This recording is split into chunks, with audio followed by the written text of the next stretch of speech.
Of all your mother's children, the Lord chose you and chose to put his name on you. You know, when we are preparing for a wedding, it is not the day of that wedding that we prepare for it. We prepare ahead.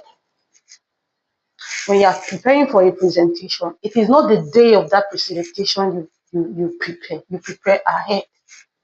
So you must prepare before you get into wealth. You must prepare before you get into being established. Before you get married, you must prepare to marry once and to marry right. Before you get into school, you must prepare that you are going strictly to get your certificate and not to join occultism.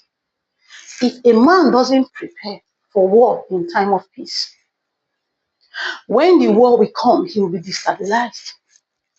There was this man in the Bible, in the book of Second Chronicles, chapter 12, from verses 1, the Old King James Version reads, "And it came to pass when Rehoboam had established the kingdom, when he had already established the kingdom and had strengthened himself, he forsook the law of the Lord and all Israel with him."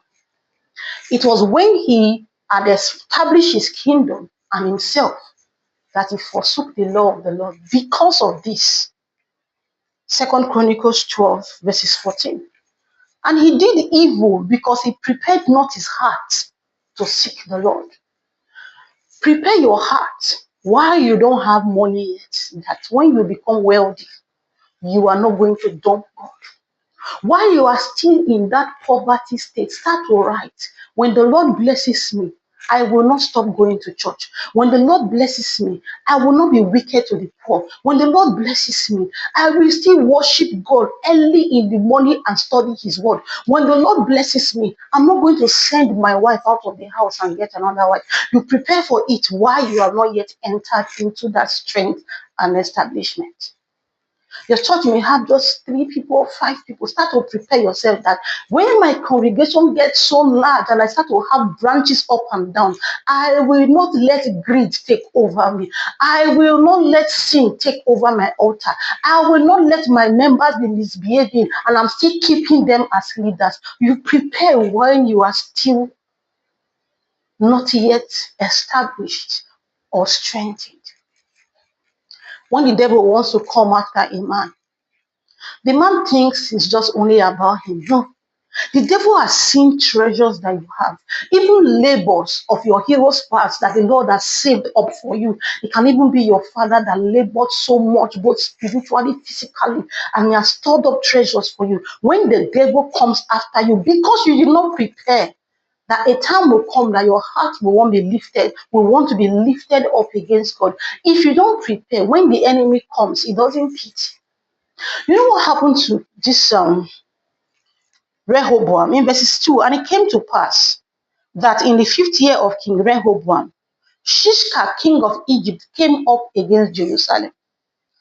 Let's fast forward to verses 5 or 7 of 2 Chronicles chapter 12. "Then came Shemaiah the prophet to Rehoboam and to the princes of Judah that were gathered together to Jerusalem because of Shishak, and said unto them, Thus saith the Lord, ye have forsaken me, and therefore have I also left you in the hand of Shishka."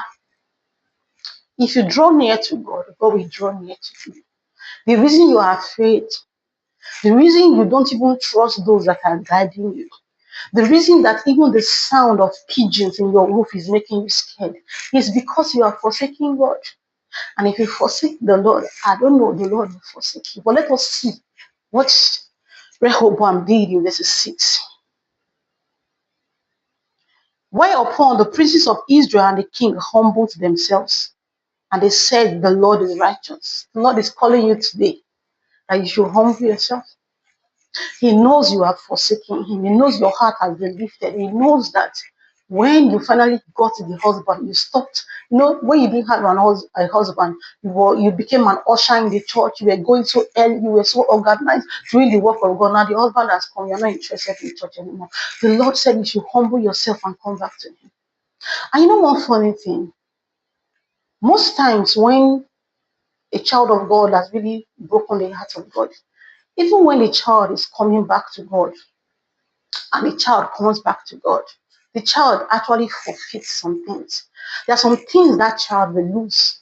That's why Isaiah chapter 48, verses 18 says, "Oh, that thou hast hearkened to my commandment, then had thy peace been as a river, and thy righteousness as the wave of the sea." You have peace, but it's not like a river. Your righteousness is not like the sea wave. You see this Rehoboam that messed up. Even though he repented, he still lost some things. You that has